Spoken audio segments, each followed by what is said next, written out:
Greetings and welcome. My name is Mike Bankhead. I am your host. I am a bass player and songwriter from the Jam City, Dayton, Ohio.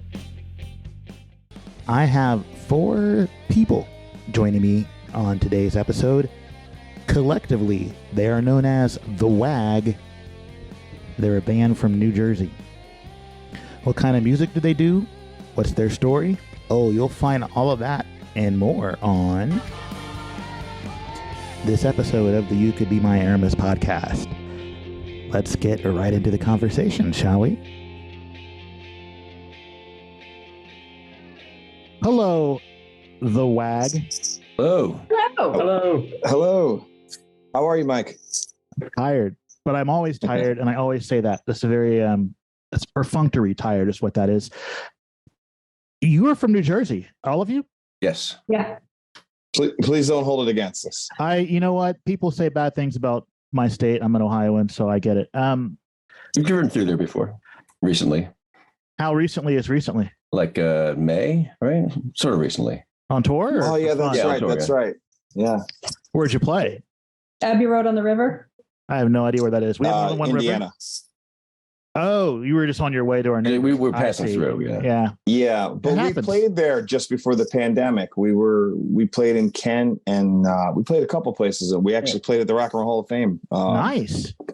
Yeah. You guys remember that trip, right? Yeah. It seems like it was 10 years ago, but it was only like 3. Yeah. It was in the before times. Well, the before times do feel like a while. You all have been at this rock and roll thing for 25 years, and some of you don't look old enough to have been doing that for 25 years. Hey, I took notes from our pre-recorded conversation. Y'all like that? Yes, that's great. Well done. That shows an expert podcast host. So Well, listen to your guest, right? So right now the listeners are like, who are these people? So I would like you to take turns and introduce yourselves because there are 4 of you. All All right. right. Wants to go first. I'll go first. I'm Brian Ostring. I'm the bassist of The Wag. Alicia Van Sant. I play keyboard. Don Lee, I play guitar. I'm Joshua Van Ness, and I play drums. And And we we all all sing sing. too. I was waiting for that. Yeah. How do you? We all play other stuff too, but that's the main. So that's one of the first things I wanted to ask because Joshua was kind enough to send me the new record. What's the release date on that, by the way? March 25th. March 25th. Cool. So Joshua was kind enough to send me the new record, Blue Bottles and Copper Coins, coming your way on March 25th. And don't think I didn't notice that the vocalist is constantly changing. How do you decide who sings on a given song? It depends. In the old days, we used to actually write separately. So whoever write the song would sing it. But this time, this was the first record we ever did where we actually co-wrote songs together. And interesting enough, we did a lot at the time, when during the lockdown and stuff like that, we had to actually do it through cell phones. Like, I'll have an idea and we'd send it to each other and someone would add on to it. And then I guess as we developed the song, we just, decided who would sing it. So it's not necessarily the person who wrote the song sang it this time, where in the past, it used to be whoever wrote the song sang it. That makes sense. So let's get your origin story.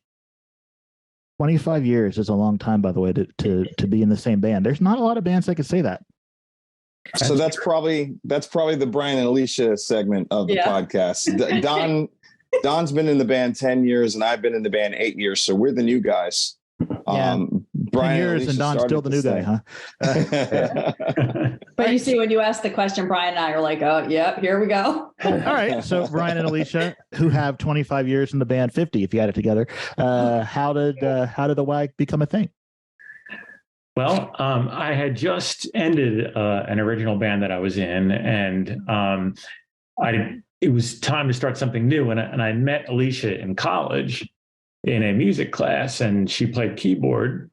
And I thought it'd be cool to try to put something together. And from there, we took out some ads, and we did that for, I don't know, I guess a couple months until we got Some people. some band members, and then that's kind of how we formed back in 1998. It was so When Joshua was just a baby. yeah. So we performed for a bunch of years, and down the road, unfortunately, we had tragedy, and we lost our drummer and our guitar player, and then that's when Don came along, and he helped us through a really hard time. And the three of us played for a little while. And then we had a couple, we had a bongo player named Ariel. That was Ariel. Yep. And she was great.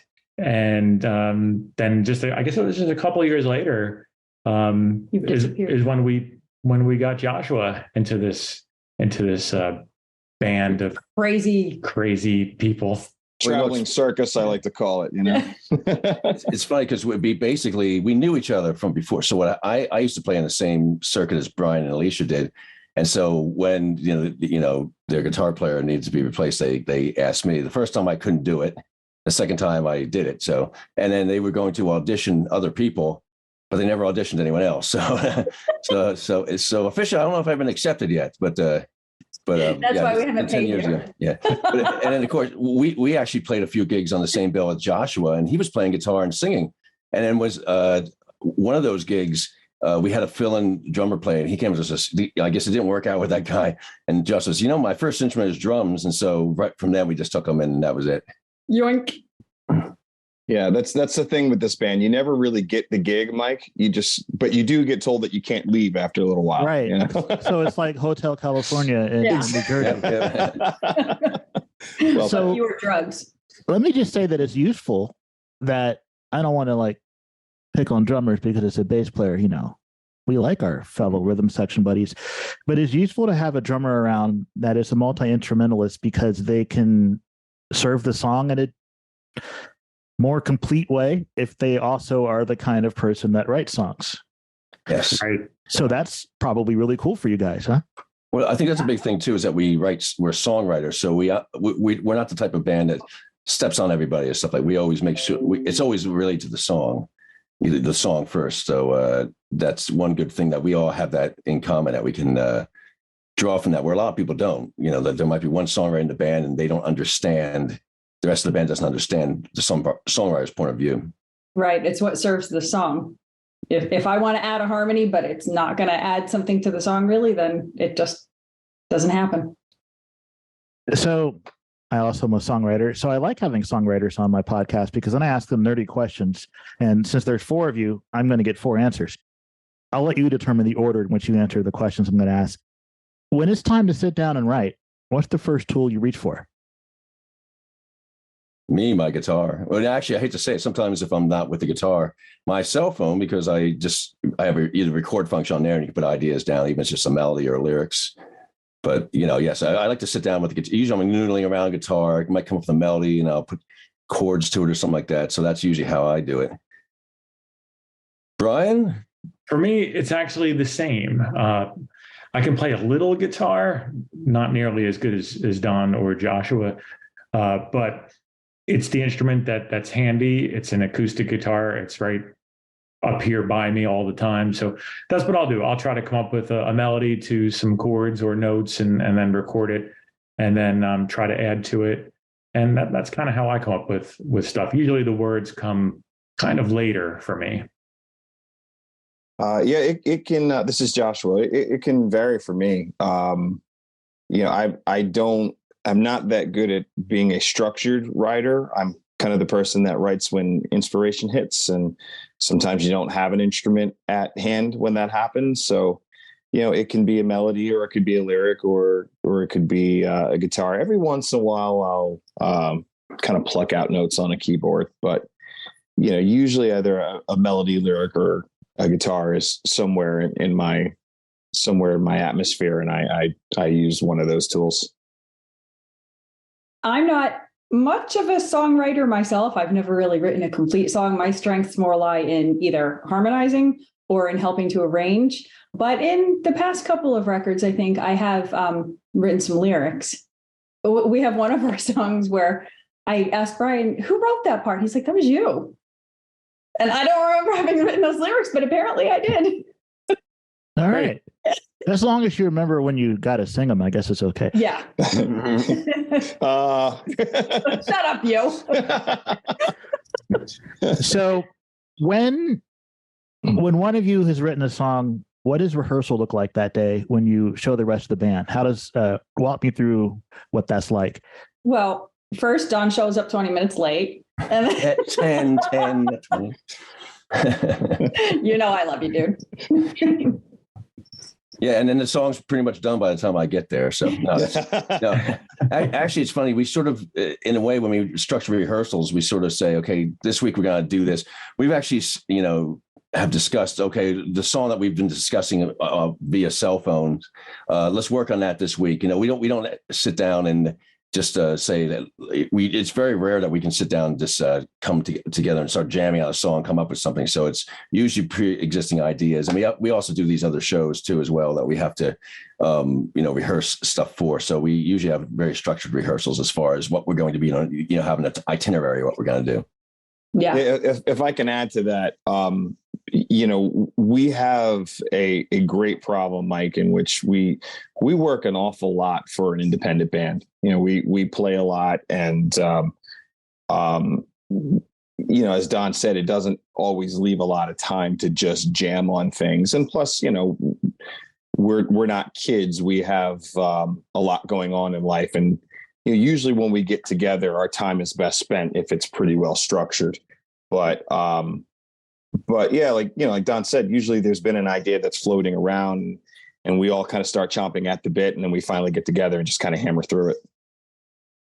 I think one of my favorite parts of a writing rehearsal is to come to the band and say I have 3 or 4 different ideas, little bits of things, bits of songs, and then just play each one, and then we all mess around with it a little bit, change it, add to it, or just decide, no, this isn't really going to work for us, or hey, let me fool around with that a little bit more, and we'll play it again next week. Yeah. But it's kind of fun. It's that the very beginning phase of a song really excites me, I guess. Like if Don or Joshua or Alicia, somebody shows a verse maybe, and that might make me think, what, I could probably come up with something, or maybe I have something already that might fit, and this is cool. It's like a puzzle, putting together a puzzle, and then next week it's even more exciting because then the song can start to take shape and turn into a song.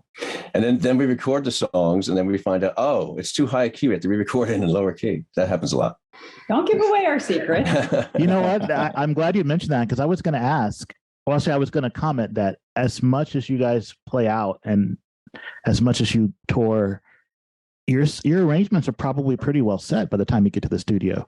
So I'm surprised that a key change would be a thing that would be a problem. Yeah, sometimes you don't realize too you're actually doing it, because we'll say most of the songs we work on the music first, and we sort of go through the lyrics and stuff like that. But when we actually come time to record it, if we find out that's going to be way too much of a struggle to do this live, we generally would lower the pitch, and that sometimes happens. So we've had recorded many things before in the past where we had to change, and sometimes when you record it, you also find stuff that you didn't find when you're playing it live. This doesn't actually work. It clashes or something like that. So there's things like that pop up where you can find out when you're recording, then you can never find out, because it sounds great when we're playing it live. It has all this energy and stuff like that. But when you actually listen back, you find that, that bass line's not going with the guitar line. Something's wrong here. We're not locking in here. You find it out during recording. And to just take that even a step further, sometimes there's that final step of, you've written the song, you record the song, and then you take it to the stage, and then you realize it's got to change there. There's a song on the new album. Yeah. There's a song on the new album called Sweet Summer Nights. And, not to give away the secret, but there's kind of like this long psychedelic, trippy ending to the song. And I wouldn't say that it didn't work live. It just didn't feel the way we thought it would feel live. So we kind of had to change that arrangement to make that translate to that setting. So, and I just think in general, it's a good thing to let songs have a life of their own, and let them evolve as you go through those different stages, from writing to recording to performing. And then the next stage is, okay, well, we've been performing this song for 5 years. What do we do to keep it fun for us now? Yeah. Right. That makes it exciting, and to be honest, some of the songs written during the pandemic really didn't get a chance to to breathe and be performed at clubs as much as other songs have in the past. So this time around, I think actually there weren't many of these original songs that were performed before we started recording, if I'm correct on that. Because there were a few, but then we would add one in, like every month, maybe add another one in. But we just actually started playing the four. This is the only album I think we've ever played where we actually played all the songs live. Yeah. We've never done that before either, but we wanted to do that, so, but we just added 4 of the final 4 in recently, and we're starting to play them out now. So now they feel fresh, and the ones that we started playing a long time ago, those are the old ones. Yeah. But you can definitely tell the difference when you're when you've been playing a song for a year as opposed to a song you've been playing out for a week. It's you really, it's almost like you wish you could go back and re-record the album because we really got the songs down, when you start playing them live. How do you know when a song's done? It never is. Well, it's funny, just to go off on a slight tangent here.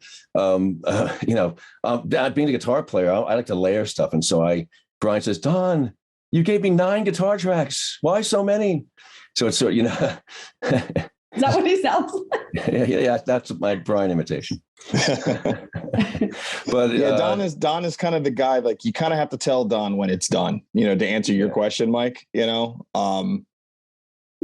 but yeah, I mean, as Don and Alicia just answered in harmony, I mean, they just, they take on lives of their own, they're never really done.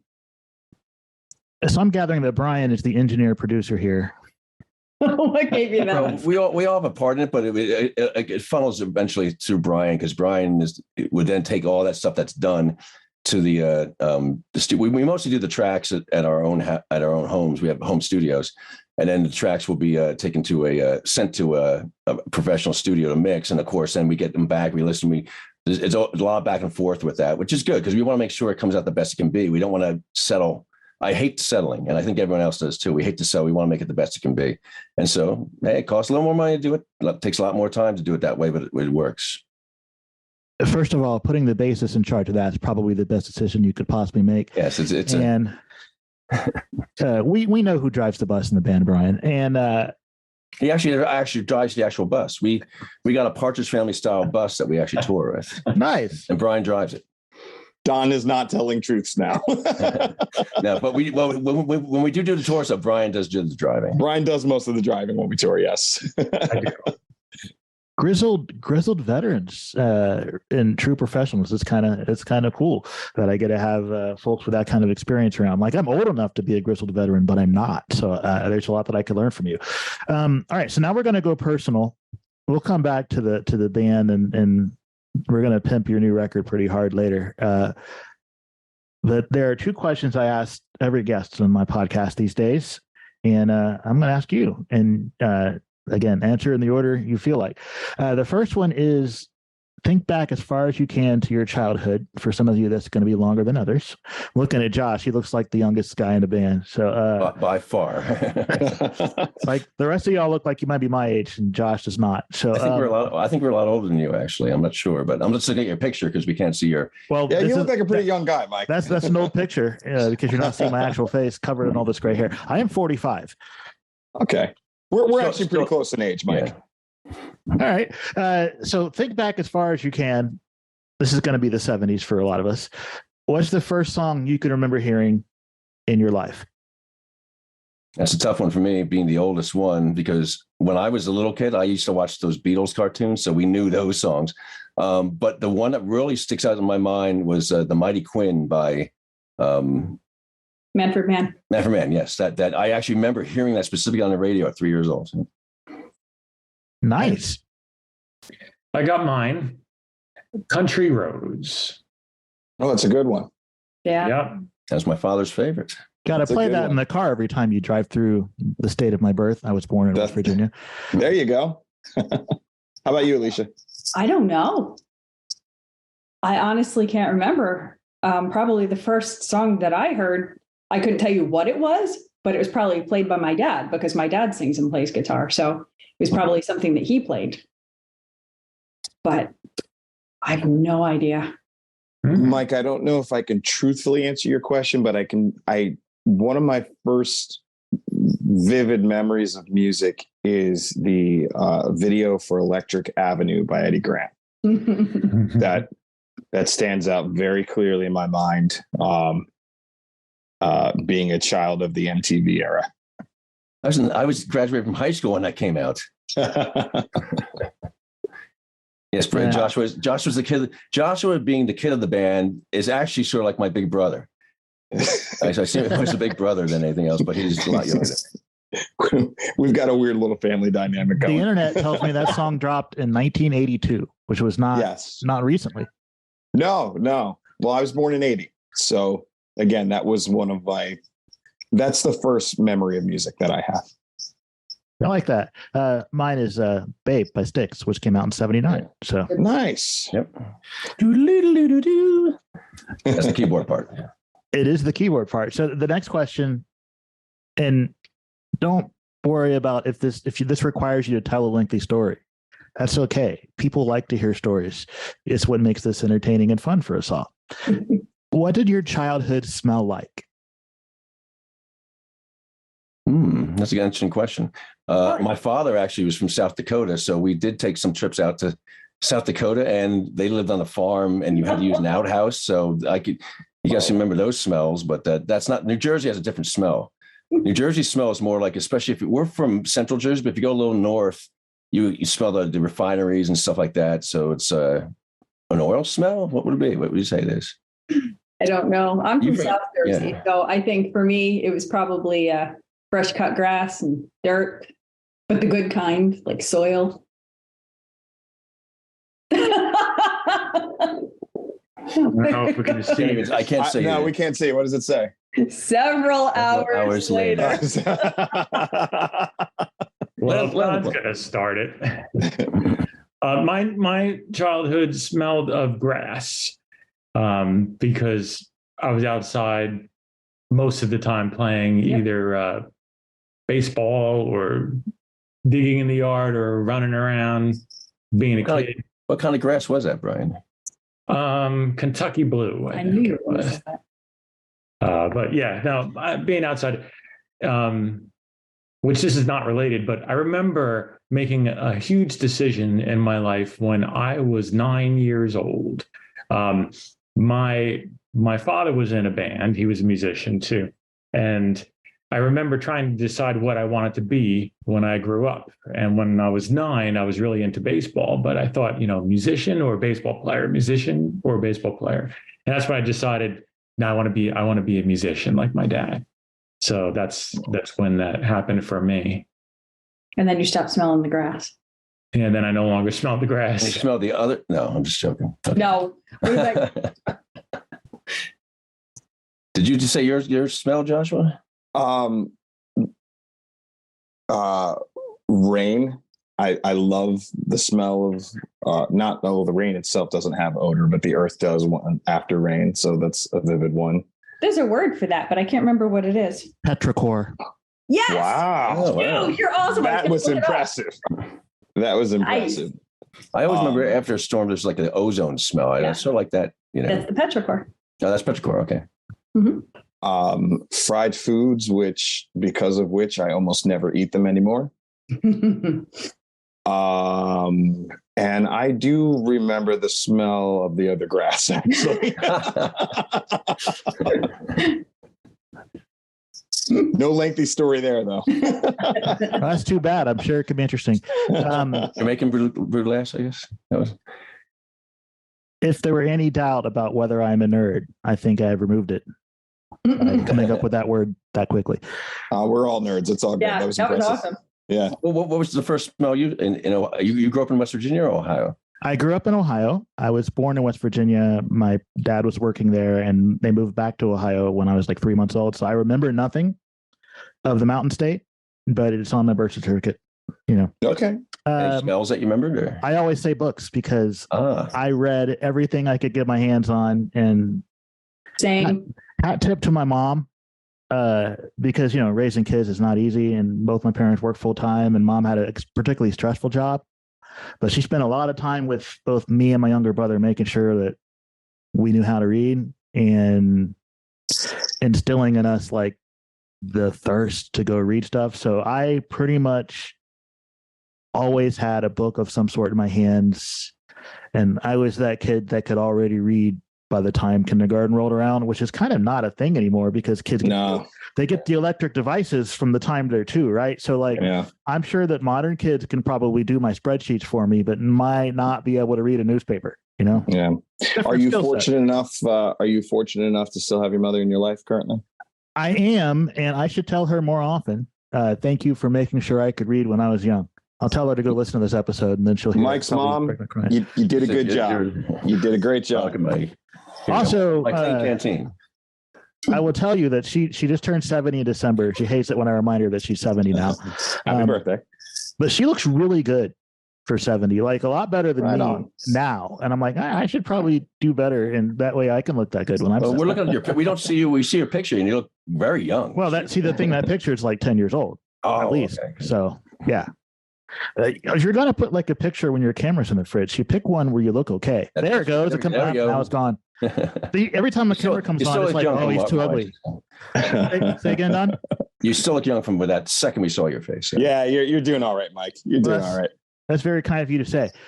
So let's go and super promote the new record mode. Again, thank you for sending it to me. I'm going to make one complaint. As somebody, some people of our age, we're used to albums as an art form, right? Okay. So you share the album with me electronically, and the songs are arranged in alphabetical order. Oh, yeah. So I have no idea what you want the listener experience to actually be, which means I'm just going to have to get one when it's out so I could find it. Yeah, absolutely. We'll send you a copy. Would you prefer CD or vinyl? CD, man. You can take my CDs from my cold dead hands. I love them. Yeah, but if we're doing that, let's do a CD exchange, because as a fellow musician, I know that they're not free. So since Josh offered, Josh gets my stuff and you can just share. You guys are always together. But right I don't want to give things away. So let's see if we can talk about the cover on this record without saying what it's called. How did you arrive at the choice to cover? There it is. There's the title. He's trying to avoid saying the title. Well, I mean, yeah, I know the title and I mentioned it earlier, but the cover that you put on this record, how did you arrive at the decision to cover that particular song? Again, I don't want to say what it is because we want to surprise people, right? That's okay. Actually, we released that song as a single back in October. So then go ahead and talk about it. Yeah, we can talk about it. We've released a cover of the classic Nancy Sinatra song, "These Boots Are Made for Walking." And we did a really fun video for it. Some friends of ours from an entertainment company called Stage Star Productions were in it doing some dancing, and our buddies Ralph Capasso and Erez Lirov were also in it. They play sax and trumpet on it. And it was just really a lot of fun. I'll let somebody else talk about why that song. But yeah, you can find our cover of that song anywhere, wherever you download, stream, or steal your music, you'll find our cover of and the videos on YouTube. Boots Are Made of Walking, and the videos on YouTube. Yeah, I think it's just go to the YouTube, the WAG band, and you'll find it. Yep. But it's I think the reason we do a lot of classic stuff. We're classic people, and it sort of fit our sound. And there was some project that someone was going to do something. You know more about that, Josh. We were going to do a project for somebody, and that sort of fell through. But we're doing it, so that's why we decided to do the song. There was some like recording project that was going to be a video at the same time of us recording, but it didn't work out that way. It's so long ago now. I forget exactly what it was. Yeah, I mean, that's more or less what happened. But, we were essentially kicking around the idea of doing, Brian and Alicia could probably tell you this more, but there's never been a cover song on a WAG album. This is the first time. Oh, so that's interesting. I think the role that Don and I have in this band is to push Brian and Alicia into uncomfortable places and do things that we've never done before. So, and we do that well, Joshua. We do. So somewhere in those conversations, that idea was born. Brian and Alicia, you could probably talk more about why it was that song in particular, but that's why there's a cover on the record. Yeah, it's true. And how it actually came about was unique. There was a show that we had to do that Don couldn't do. and we had a fill-in guitarist, our good friend Tommy Straza, and he played with us, and we needed to put together a set list for this particular show, and we went over the songs that he knew and the songs that we knew, and one of them was These Boots Are Made for Walking. Which And- we'd never done before, but I grew up with that song. I love it. Yeah, we had never done it before, and we thought, well, you know what, let's give that a try. And because of that particular show, we did it, and we enjoyed it. We thought it came out well. So when it came time to rehearse with Don and Joshua again, we ended up keeping that song in the set list, and from there it just became a kind of like a fan favorite, if you will. And Joshua and Don are correct. Throughout the WAG's 25 years, we've never put a cover song on any of our records. In fact, we've never had anybody other than the members of the band on any of the records too. So to have a horn section on the band, that's not typical for us. Normally, if we don't play it, it ain't on there. Yeah, and that's kind of how we did it. When we had accordion, our previous drummer played the accordion. When we had a flute, Alicia played the flute. We tried to keep it that way. I don't know. It was cool for a long time that everything we put on the record was us. Early on, we tried to make our recordings where we didn't do double tracks and stuff, so we could perform what we recorded live. That's where I came in and changed all of that. At a different time. Good. When Don came in, he's like, I got 9 guitar tracks. And only 2 hands. So things obviously evolve and they change. That's how we grow. Yeah. And the way this last record came out was probably with the 4 of us, probably the most collaborative effort that we've put forward, and it's we're all pretty proud of it. Growth is good. And it was all done in new ways for us. And the first thing that was different, as I said earlier, was the way it was written. We couldn't go even rehearse together during certain parts of the lockdown and everything. So we started exchanging ideas via text, like we do a voice memo and send it. And we wrote songs that way. I know people have done stuff like that in the past, but we never did.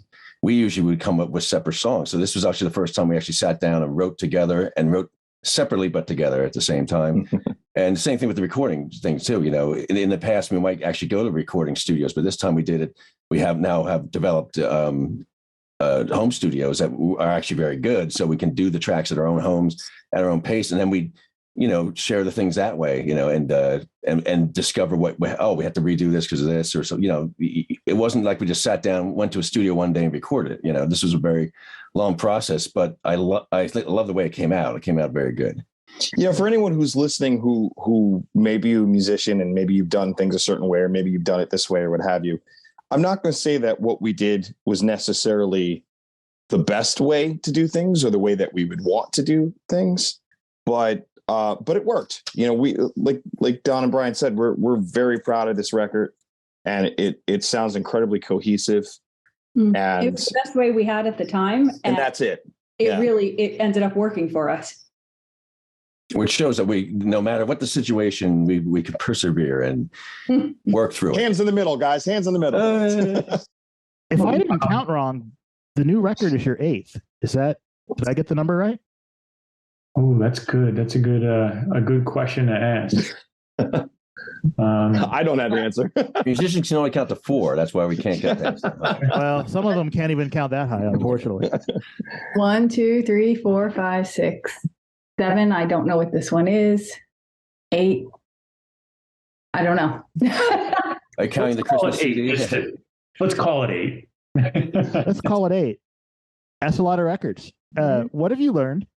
I guess this is probably a better question for Alicia and Brian, since they're the older generation of members here.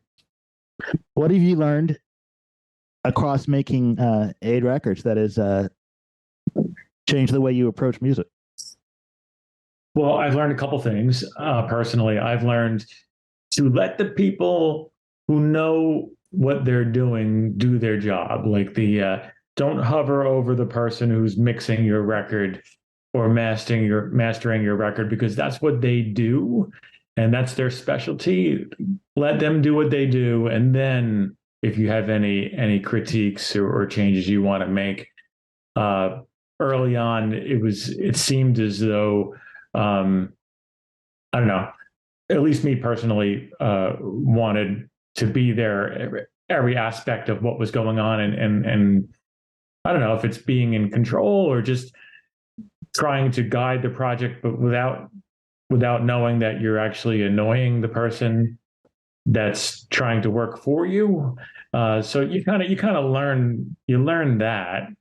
It took me a little longer than it probably should have, but so I've learned that. I've also learned that be open to suggestions and ideas. It doesn't necessarily mean your idea is bad, but maybe something else is good that you didn't think of. So collaborative work with your mixer or producer or anybody in the studio is welcomed. That sort of thing is more welcoming to me now than it might have been years ago. Yeah, that second thing that he just said, same. I feel like, and not necessarily just with recording, but just with being in a band for so long, I may have an idea about something and I like that idea, but don't like stick to it just because it's my idea. Listen to everybody else too. Somebody else's idea could be better, or maybe it's not better, but we could kind of mix the two together, or something like that. Just be open to other ideas. Don't just be so rigid that you have to do what you do just because it's you. And the overall recording process, like you learn where to position microphones and how to mic a drum kit. Now that we're doing a lot of this stuff on our own. We're taking some of the things we've learned from recording in the past and putting it to work. And we have some good friendships with some of the people who Alicia and I used to record with, and the fellow there, his name is Pete Andrews from Submergent Recording. He's been a big help with us with our particular home studio, and we've learned a lot, quite frankly, that there are many different ways to record vocals and instruments, and there's no real wrong way as long as it works, as long as it sounds good and works for you. Yeah. And there's obviously, when you do things a lot, you sort of know what works and what doesn't work. But then you also want to push the edge sometimes. And we've done it this way, so sometimes you want to change it up a bit. Sometimes it works, and then sometimes it doesn't. But yeah, there's a tried and true, things that do work that the go-to, a formula. But you don't want to stick too hard to it, because then you don't want to be sterile and static with your stuff. We want to. One of our biggest influences as a band is the Beatles, of course, and so look what they did. So over the course of their career, we're not going to obviously be that expansive, but the inspiration is there to try new things like that. I'm sure when the next album we do after this one will be done slightly differently than this one. And the nice thing about having our home studios is that it allows us to try different things, and we're not constantly looking at the clock for, this is going to cost us another, whatever, if we want to try some interesting miking on an amp or try some special effect. When you have your own home studio, you have a little bit more creative time to spend on the songs. And I think that's a cool thing for us now too. We've talked about your music, but at no point in time have we talked about what your sound is, which I think is actually kind of cool. And I was going to try to push this back as deep in the conversation as I could. So I'm going to phrase it this way. Imagine you're at a music conference like NAMM or whatever. I've not been to that one, but I have been to a few music conferences, and you got to have an elevator pitch, right? What's the elevator pitch for the WAG? And I'm going to have all of you answer this, because I'm going to bet you don't all have the same one. Yeah, we're completely different on these, and we know it. I guess I'll start then, since I started talking. I talk a lot. I think I describe our sound as sort of classic power pop. You know, a lot of mid to late 60s, early 70s influence. With you know, we come from the school of thought too. You know, most acts these days have one singer. That's it. We like the idea of having not just lots of harmonies as well, but also lots of lead singers and lots of people, you know, bouncing vocals off each other.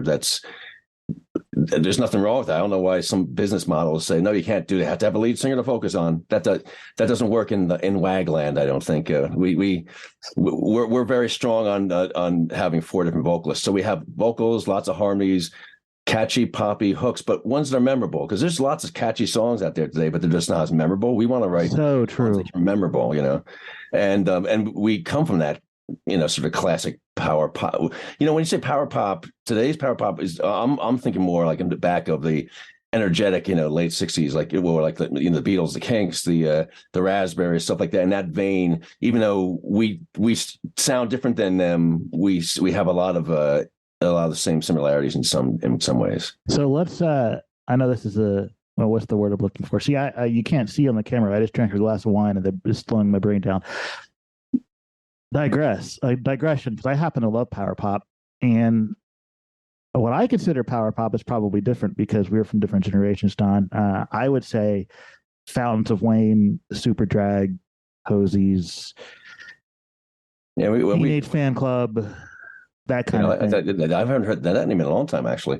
You know, it's I definitely think Fountains of Wayne are actually from New Jersey too. So we definitely have a similarity to their sound in a lot of ways. Oh, see, that's why I like you so much. They are, especially Adam Schlesinger being a bass player and a songwriter, one of the strongest influences on my work. So yeah, we're going to get along fine if you guys like them. So sorry for the digression. And I was going to say that also, Don, maybe the reason a lot of bands don't have 4 singers is because it's kind of hard to find 4 people in a band that can all sing. Yeah, I've always noticed over the years of playing with many different bands and doing lots of solo work as well, is that for some reason, I don't know why, but rock bands, musicians they're so proficient at their instrument, but they don't sing. And I always came from the school of thought, you sing and play, you do both, you know. I don't know why so many people don't want to. You sing your guitar parts, you sing your bass parts, you sing your drum parts. You know, you might as well sing the vocal lines as well. But there's a lot of rock musicians that don't. Other forms of music, people, you know, you sing. Everyone sings, but for some reason, rock doesn't. I don't know why. I guess, Don, not everybody can sing, you know. That's true too, yeah. And sing and play at the same time too. Like I remember the first time, you know, that I was able to do that. It was like, oh my God, it's an amazing breakthrough. Like I can actually do it now because I couldn't, you know? So, you know, maybe some people just aren't interested or they just want to focus in on their instrument, I guess. Yeah, there's not really, I'm not saying that anything's wrong with not singing. I'm just surprised that more people don't want to in bands that I see is locally or even big bands that, you know, have one front person and that's it, you know? It just, I mean, it can work, but it does limit what you can do from a texture and hook standpoint. There's just something that hits me about really cool harmonies, you know? I dig it. Yeah, imagine if the Beach Boys just had one lead singer and they didn't have any harmonies. You know, imagine how that would sound like, you know. Being, you know, 8 years in, but being the newest to this band, I can say that that's what really struck me first. You know, Don, Brian, and Alicia really have a sound. You know, like, you know, there are groups out there, and I don't dare compare this band to any great band that's ever come before. So please, if you're listening, don't think that's what's going on here. But, you know, there's some bands that may not necessarily be the best bands in the world, but they just have a thing. You know, I think of the band, you know, Robbie Robertson and Levon Helm, like they just have such a distinct thing. And, you know, we just lost David Crosby, but Crosby, Stills, and Nash, you know, like, and Young, the sound that they made together was so much more impactful than the sound that any of them could have made on their own. Right. They were great at some of their parts. Exactly. And the WAG has that, you know, and that was the first thing that drew me to this band. And once I got past that, I also saw that, wow, these guys are writing really good songs as well. So yeah, Plus, that's proud that we were nice people too. I think that sure. that's a big. I hate to say it, that's a big factor. I think why we've been together so long. This lineup has been together for so long because unlike a lot of bands, I've been in lots of different bands, and there's always rehearsals with cursing and screaming and stuff like that. And we never had that. We have disagreements, but we just disagree. Oh yeah, I don't agree with you on that. That's pretty much about it. That to the extent of the argument or something like that. So it's sort of like a family in a way. That's what I call Brian. What was that? Absolutely is. Okay. We have the disappearing father over here. It keeps disappearing on the screen. Alicia's Brian, Alicia, I always think of Brian, Alicia's the parents. Joshua is the older brother, and I'm like the rebellious teenager, sort of. But then once in a while, I come up as the wise uncle. I come up with some nice comments once in a while too. So, but it's a very interesting dynamic that we have, and we all get along very well. It's not like those. I just realized this recently. Like Led Zeppelin, big Zeppelin fan, and they weren't really good friends. They would do the tour, and then they'd all leave, and then they wouldn't see each other for months, and then they, we actually, before we did this podcast, we were all talking earlier to, so we see each other, we talk all the time. When we go out on tours and everything, it's a fun experience. It's not a frustrating experience like to some people. Yeah, I wouldn't want to be in a band with people I didn't like and didn't have friendships and relationships with. I mean, then it becomes a job. I mean, it is work, right? But then it becomes you don't want it. It's work. And for those of you listening who are not musicians, don't for a second think that making music, especially at the level that the WAG makes music and what they put in their craft, don't think for a second it's not work, but it's enjoyable, and you don't want it to feel like a job. Yeah, you don't want it to feel like a job, but it is.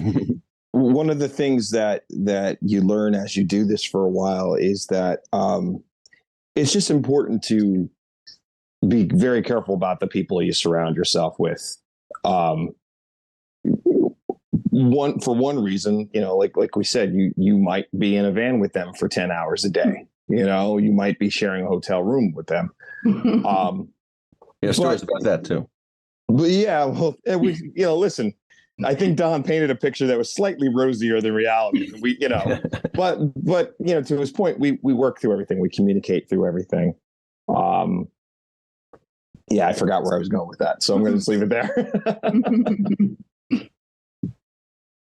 All right, next band member's turn with the WAG elevator pitch. By the way, I like the tangents. This makes for good listening. I always just. Oh, go ahead, Brian. Oh, no, you can go ahead, Joshua. It's all right. I was just going to say, I always just tell people that we are very uplifting, memorable, catchy pop rock. There's definitely an early Beatles influence, but there's a ton of influences coming from our varied backgrounds coming into this as well. I tell people that if you leave a WAG show and you're not smiling, it's probably you. Yeah, I've had people in various audiences that we've played to tell me, I was in the crappiest mood when I came here. I wasn't even going to show up, but boy, am I glad I did. And they leave and they're so happy that they've seen us. We've had that experience ourselves. A lot of times on the way to a gig, you feel I'm wiped out. I want to do it. But when you get to the gig, it all is all better, and part of that, a big part of that is the company that we share. Absolutely. Mike, when I joined this band, when I first was kind of running in circles with them and before I joined the band, I was in the worst place of my life.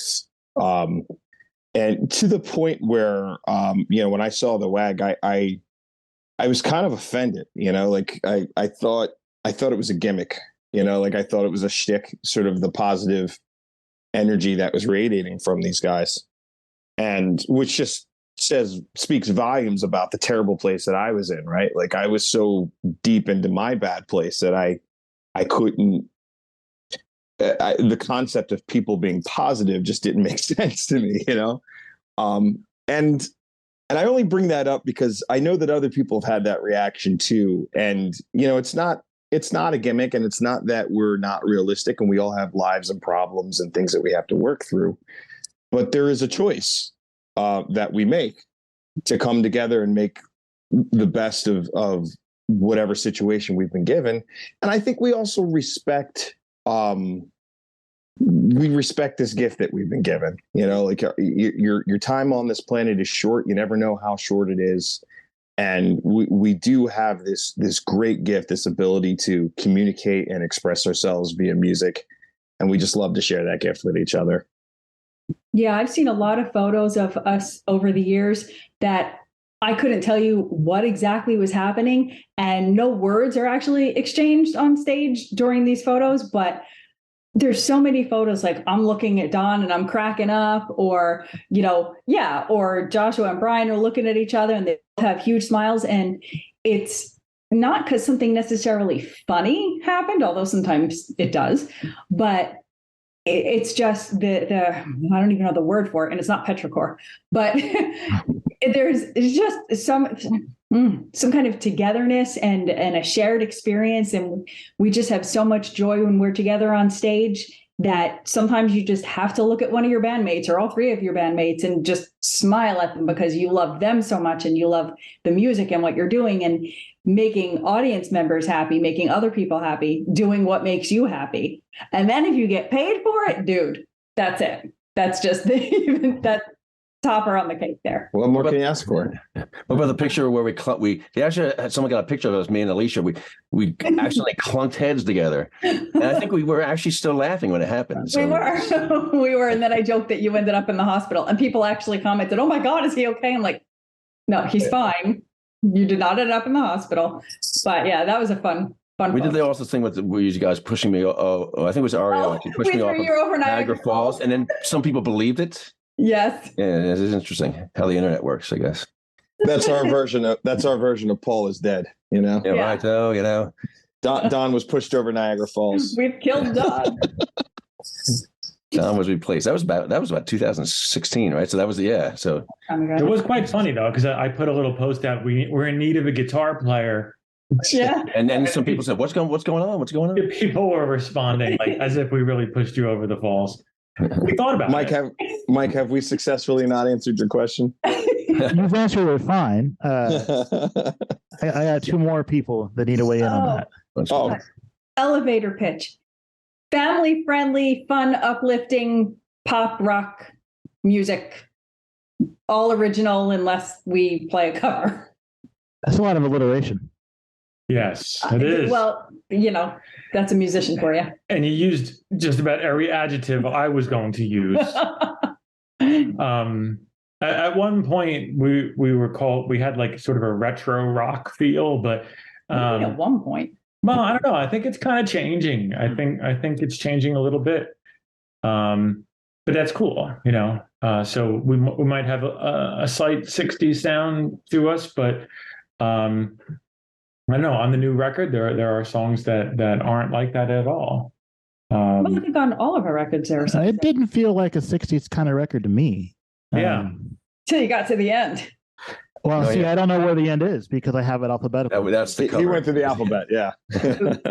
I will say, I think we're, remember, me and Joshua have only been on the last two CDs because as a band progresses, people put out less and less music. And when you first start, bands put out a lot of music. But I think we have a little more edge now. And I think, because obviously we were talking earlier about some of the influences and stuff like that. And even though there's a whole gamut of music, even going way back, to the 20s and 30s, that could have influences and stuff like that. But for the most part, we have that 60s, early 70s influence. But I think a lot of it on this record, especially, there's a little more of an early 90s influence too. That's what I hear, at least. And that's, if you're going to send me a record to listen to, y'all pick the right one. Because that's, like we were saying before I started the recording, that's totally my wheelhouse. Oh, yeah. Where'd the name come from? Oh, we knew it. I had to. Do you want to or shall okay. No, I will. We really, really wish it was a better story. And you could make up a better story, and I would not know. I know. But Alicia won't let me do it. He called us up one day, and he said, "Your name is the Wag," and we said, "Oh." Well, that's even better than what I was going to say. Okay. But yeah, it's not that great of a story. And when I've tried to come up with fake stories, Alicia's like, "No, you can't do that again." It's Paul McCartney or the real thing. So the real thing is that our former guitarists wife came up with it. She thought we were fun and upbeat and happy. And what that was to her was like a dog wagging its tail. And she said, the wag. Yes, the first half that he purposely left out, which I'm now going to tell you, is that we had a gig booked, but we didn't actually have a name. And so the four of us were throwing down names on a table and nobody liked anybody else's name. And then she came up with that one. We were like, all right, 25 years later, here we are. Well, I have a question for you, Alicia. What was harder, just coming up with the name of the band or coming up with the name for the last album? The band, I think. Okay. Definitely the band. Because It took a long time to come up with this title. Well, see, now I have to ask, how do you decide the names for your albums? I will say that for the last album, We Carry On, it was the title track. It was the title track. Well, yes, it's the title track. Joshua actually wrote that song, and I won't go into details or anything, but it really, really meant a lot to me when he sent the demo to me. I cried right away. And I said, it absolutely has to be the name of the album. Like, you can all pitch a name, but this is the name of the album. And we all did pitch names too. And then we went back and forth and back and forth and back and forth. And I put my foot down. And Alicia persevered. Yeah. Normally, I actually thought it was longer though. The new album, I think it took even longer though to decide on a title. It's democracy, Don. It's democracy. We went through 15 votes. Okay, we went through like 50 votes. Yeah, we all put in our names and ideas, and we just try to decide what's best. I don't know if it's like an official voting thing, but maybe it is. So we'll see what ideas fit the best and go with it. It's kind of like we do a lot of things that way when we're picking promotional photos or album artwork and just different things. It's nice to get everybody's opinion or take, and then everybody's a part of it. Everybody has a stake in it, and if it didn't work. If, say, Don's idea for an album name didn't work this time, maybe next time it will, or maybe it'll be a title of the song, or things happen down the road. So, that's kind of what happened with this album, I guess. Just put a bunch of names in a hat and see what works. Mike, your camera's working now, by the way. Yeah, I was the first to know. But Blue Bottles and Copper Coins is not only alliterative, but also descriptive. It kind of paints a picture, right? Do you know what it means? I have no idea. Do you feel like telling me? I can tell you a little bit. So Blue Bottles, a long time ago, was something that people would put out on like trees or by their doorsteps. It was supposed to ward off evil spirits. So this is like not the 1960s then. No, we're talking okay. Long time ago. You can look it up too. And then Copper Coins has always kind of been like a good luck charm. So keep away the evil and bring in the good. Yeah, kind of. And putting them together, it had that alliteration, I guess. Mm-hmm. And I thought it was good imagery, and I thought the colors themselves were really cool looking together. Yeah. And that was just an idea that I had, and like the band was really cool with liking it, and we went with it. We took pictures with Blue Bottles and Copper Coins and worked it in. Are you aware that WAG is an acronym in the United Kingdom? Yes. Are you aware of soccer players, that our band name is not an acronym? We are the WAG. Right, because you explained the story. So I will tell you that when Joshua first reached out, since I did not know his whereabouts or where he was from, I was thinking, oh, this is like probably a British band or something. Well, we do have that influence, Oh, Lord, here we go. I do believe I'm rotating. Nicely played. Yeah, and we've been questioned about that. And people have messed up our name, called us all kinds of the way. I never heard them say that. Well, that's just bad. Yeah. Yeah. We did go to England though, and a few people did, mention it to us. They I was did. coming here to see Victoria Beckham. What's going on? And they got me. I mean, same color hair, perhaps not as tall. Yeah. How tall is she? I thought she was like 5'9" or 5'10". But see, now I'm going to Google this while I'm asking you the next question, and you can take turns answering. How long have each of you been playing music? We didn't get to that question before. Well, the earliest that I remember actually like really sitting down to try to play something, I think I was 11. I had asked for a keyboard and I got a keyboard and Teach Yourself How to Play Piano book. And that's exactly what I did. I mean, I sang with my dad when he would sit and play guitar in the living room.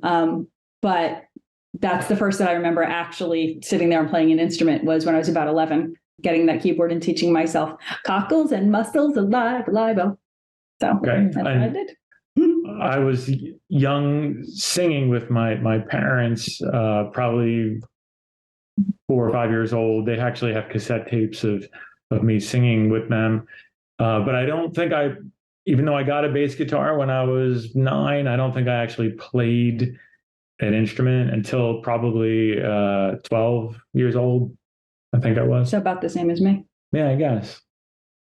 I actually, like I'm sure most of us did in school, I started on clarinet and that was 4th grade, but I started playing guitar at 13. And by 15, I was in my first high school band. And of course, many bands after that. And I was wandering aimlessly. And then Brian Alicia appeared right in front of me. And then the rest is history. What about you, Joshua? I have been singing really forever. I grew up in a family where everyone could sing and or play an instrument on my father's side. So that was just, the barbecues were great, because they were just big jam sessions pretty much. I tried to play guitar when I was about 8 or 9 and failed miserably. So just to put that in context, when I was 8 or 9, Slash, Guns N' Roses was becoming the superstars that they became. And I remember just seeing Slash and his hair was in his face and he could barely stand. And I'm like, if that guy can do it, I can do it. Right. It's easy. And No. Yeah, I quickly found out that whenever somebody makes something look easy, watch out. Right. But even though I failed miserably, I never lost my love for music. And shortly after, I started taking spoons and beating on pots and pans and couch cushions. And I think when I was 12, I got my first drum set and never really looked back. Sitting down on a drum set and playing, it's one of the few things that I've been able to do in my life where I was actually pretty decent the first time I did it. And, so we're all around the same age. Yeah, so that's interesting. But that makes it about 30 years for me. Yeah. Wow. That would have been Appetite for Destruction era, GNR, right? That's exactly right. It was kind of in that crossover where people were talking about the Lies EP and Appetite was blowing up. Do we have any clarinet tracks on any of the WAG songs? Because you have a clarinetist. I haven't played clarinet in such a long time, but Alicia still plays flute, though, right? A little bit. Yeah. No, I'm not very good, and I get dizzy when I play. But yeah, I play it a little bit. I think if I was taught to play like Benny Goodman or Artie Shaw, I probably would have stuck with the clarinet. But they never teach you that in school, not in grade school at least. No, of course not. I mean, I picked up the flute. Gosh, maybe when did we do soundtrack? What year was that? It's written on there. Okay, 2006, right? Yeah. Hold on, I'm not. How do you know that? 2000. Yeah, Don. I'm the band historian. I guess. So yeah, I probably picked up the flute about 2006. I can't. What is that? 17 years ago. Oh. Right? It seems Yeah, it's just really not fun to think about how long ago things are. No. But 2006 was yesterday. Yeah, Right? 1995 was like 10 years ago. I know. Yeah. I haven't been playing flute my entire life, and I never had a lesson or anything. I just, I love the Moody Blues. So, and of course, they have or had a flute player. So one day I was sitting at my job. I was in an office job, and I just said, apropos of nothing, I want to play the flute. And my friend and coworker sitting in the cubicle across from me said, "Oh, I have one in my closet. I'll give it to you. I never use it anymore." Convenient. Cool. She gave me a flute, and I bought a Teach Yourself How to Play Flute book, which was a lot harder than Teach Yourself How to Play Piano. And I still have the flute, and I still have the book, and I'm still can't play it that well, but I do try. She's the Ian Anderson of the band. Right. I happen to know who that is, and they really should not have gotten a Grammy. That was the Metallica Jethro Tull. Yes, It was. I was very much an adult when that happened. I was not. Victoria Beckham, 5'4.5", looked taller. I'm taller. It's got to be the cameras and the high heels, because I could have sworn she was taller than that, but Yeah, I thought she was like 6'4". Well, she's very, very, very skinny though too. Man. Yeah, but it's also the way they, the angles they shoot at. Of course. So, last question: where can the listeners find you on the internet and follow you and show you love? Joshua, you're our internet person. I'm the internet guy now. Okay. You're the youngest. Well, so first of all, we have a website, which is thewagband.com. And we do a pretty good job of keeping that up to date with shows and news and stuff like that. So that's the best like single source place. But we're also all over social media. We're on Instagram, we're on Facebook, we're on Twitter. I believe on all three of those we are at the WAG Band. Is that correct, guys? Except for Twitter. Twitter, we're actually the WAG. Oh, look at that. There you go. And we also have a newsletter that goes out once a month-ish. You could just find us on whichever of those social media platforms. Just let us know you want to sign up and we'll put you on there. But yeah, please do check out those platforms. Please follow us. We're pretty good at following you back. We like to, to the best we can, at least keep in touch with the people who are supporting us and make sure that we show our appreciation for them. So, and if you're a musician listening, we're all about supporting the community, the scene. So, let's link up. Let's trade information. If you're ever in New Jersey, maybe we can do something together. And if you wanted to listen to or buy our music, we are on iTunes. You can get our CDs directly from our website and all kinds of other fun merch. You could listen to us on the different streaming services that I'm too old to know what they're called. So Joshua, that's your department. Yeah, all the major streaming services, we're on all of them. Most people listen to Spotify, which, how that goes. We'll get a fraction of a penny for that. But if that's how you do, we're there. Pretty much anywhere you go to stream or download music, you can find us. We're also on YouTube. We've got we actually have some really well done videos. We've won some awards for the videos that we've done. And some of them are a little creepy and some of them are a little funny, but we're pretty proud of the videos that we have up on YouTube. So definitely look for us there too. I will link to all those sites in the show notes. Thank you. Alphabetically, Alicia and Brian and Don and Joshua, thank you very much for your time and for talking to me. Listeners, the new record, Blue Bottles and Copper Coins, coming your way in just 2 weeks, because we're listening this the week of March 10th, coming your way March 25th. Thank you, The WAG. It was very nice. Thank you, Mike. It was great fun today. Hey, Mike, thank you for doing what you do for the music community as well, man. And if there's ever anything that we could do to support you, or if you ever find yourself in the Northeast, please look us up, okay? If you can make it out to Jersey for our release show, please come on down. We'll get you right in the front. Thank you very much to The WAG for taking time to talk to me. Hey, dear listener, you can get their new album, Blue Bottles and Copper Coins, on March 25th. I've heard it. It's good. I think you should listen to it too. Thank you also, dear listener, for being here with me. If it wouldn't be too much trouble, I invite you to like and subscribe wherever you listen to podcasts. And come on back next week. I've got 2 more interesting conversations for you. Have a good weekend.